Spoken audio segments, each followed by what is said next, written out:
ya bisnis yang Bapak pimpin ini dari bawah sampai ke atas. Baiklah, dari resume Anda, sepertinya sebelumnya Anda sudah pernah bekerja di perusahaan lain. Iya, benar. Lalu mengapa Anda meninggalkan pekerjaan lama Anda? Iya, pada saat itu pekerjaan itu tidak sesuai dengan saya walaupun saya menikmatinya. Tetapi sejauh ini saya ingin memperoleh suatu hal yang baru. Dan menurut saya di perusahaan inilah saya bisa untuk mengembangkan skill saya karena saya lebih mampu, lebih bisa untuk di bidang ini menurut saya. Oke, jika misalkan Anda diterima di perusahaan kami dan Anda sudah bekerja selama 5 tahun. Nah, selama 5 tahun itu Anda tidak mendapatkan promosi sama sekali. Dan sudah banyak karyawan kami yang tidak mendapatkan itu. Apakah Anda akan merasa frustasi atau gimana? Menurut saya adalah orang yang ambisius, tetapi saya juga seorang yang praktis. Bila saya selalu belajar dan saya selalu berada di posisi saya akan tetap merasa bahagia. Saya percaya dan yakin bahwa setiap perusahaan itu mempromosikan setiap karyawannya itu pada tingkat yang berbeda. Dan di sini saya yakin jika saya nantinya bisa bergabung dengan perusahaan ini, saya akan bisa termotivasi dan terstimulasi untuk menjadi yang lebih baik di tahun-tahun yang akan datang.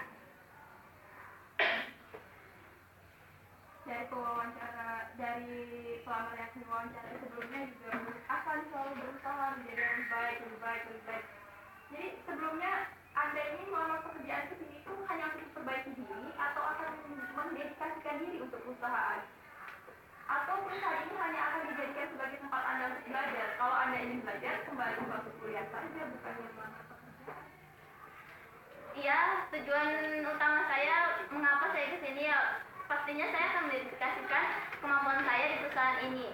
Dan setiap orang pasti memiliki setidaknya kekurangan atau bagaimana, dan disitulah tempat saya juga untuk bisa memperbaiki diri dengan sambil saya untuk mendedikasikan diri saya di perusahaan ini.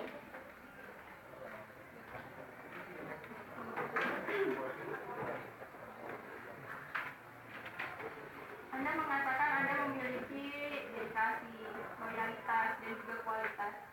Bicara kualitas, Anda pasti tahu salary kan?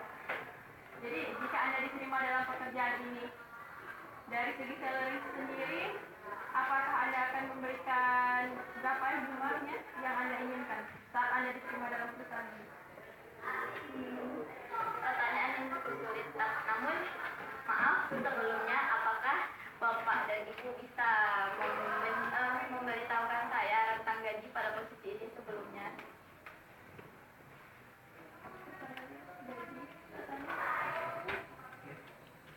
Saya rasa nanti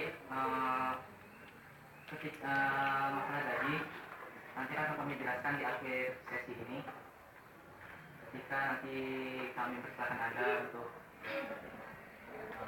tidak, atau nanti ketika kami memberikan waktu kepada Anda untuk bertanya, Anda boleh bertanya. Saat ini Anda tolong fokus pada pertanyaan kami dulu.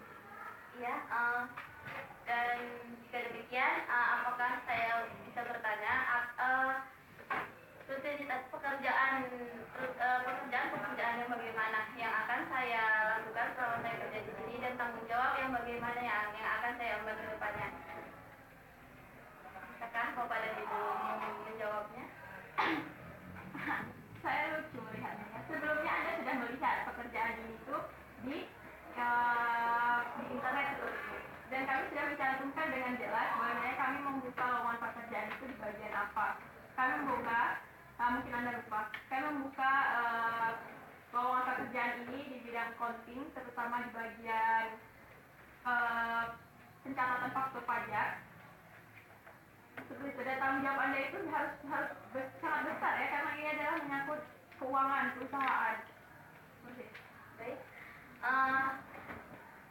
Pengetahuan saya setelah apa yang saya baca, di tahap awal bagi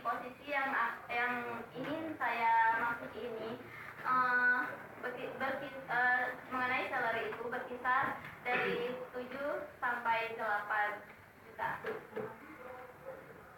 Cukup. Di sini yang diwawancara itu bukan kami ya. Cukup. Oke. Sebelumnya Anda pernah bekerja di perusahaan sebelumnya ya. Hal apa yang membuat Anda pindah bekerja atau berhenti bekerja di perusahaan tersebut? Ya, karena menurut saya pekerjaan saya yang sebelumnya itu tidak sesuai dengan saya, walaupun saya menikmatinya. Namun di sini saya ingin mencari hal yang baru, dan menurut saya di perusahaan ini sedang dibuka lowongan mengenai suatu hal pekerjaan yang sesuai dengan skill yang saya miliki. Maka dengan itu saya ingin mencobanya, dan menurut saya disinilah saya bisa untuk mengembangkan karir saya. Dunia bisnis ini dunia ditutup dengan sesuatu yang begitu cepat. Apakah Anda sanggup bekerja under pressure di sana? Ya, saya siap. Berat loh. Saya akan berusaha dengan kemampuan saya, dan saya akan berusaha untuk bekerja, dan sebelumnya saya sudah mengatakan bahwa saya bisa bekerja di bawah tekanan. Anda yakin dengan itu? Yakin. Yakin apa? Saya yakin, dan saya akan terus belajar. Saya bisa untuk bekerja di bawah tekanan. Nah, menurut Anda apakah lebih penting menjadi beruntung atau terampil? Menurut saya dengan hal itu adalah penting menjadi beruntung, walaupun terampil itu sangat terampil itu adalah sesuatu hal yang bisa menjadikan kita menjadi lebih baik. Tapi di sini saya lebih ke beruntung.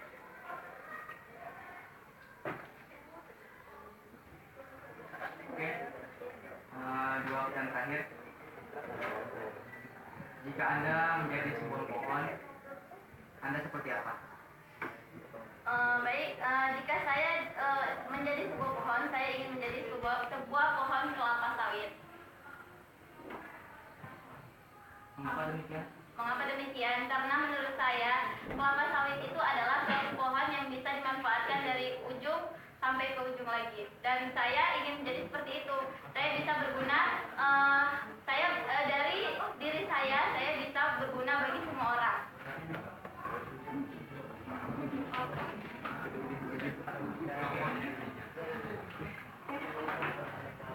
Oh iya, tadi ada pertanyaan ya mengenai upah. Oke. Dari sini kami akan menjelaskan sesuai dengan ini. Jika Anda diterima di perusahaan kami ya, sama saja sudah selesai wawancara. Sesuai dengan Undang-Undang Nomor 13 Tahun 2003 tentang tenaga pekerjaan, bagian kedua tentang pengupahan pasal 88. Ayat pertama, setiap pekerja atau buruh berhak memperoleh gaji atau penghasilan yang memenuhi penghidupan yang layak bagi kemanusiaan. Ayat kedua, untuk mewujudkan penghasilan yang memenuhi kehidupan yang layak bagi kemanusiaan sebagai dimaksud pada ayat pertama, pemerintah menetapkan kebijakan pengupahan yang melindungi pekerja atau buruh.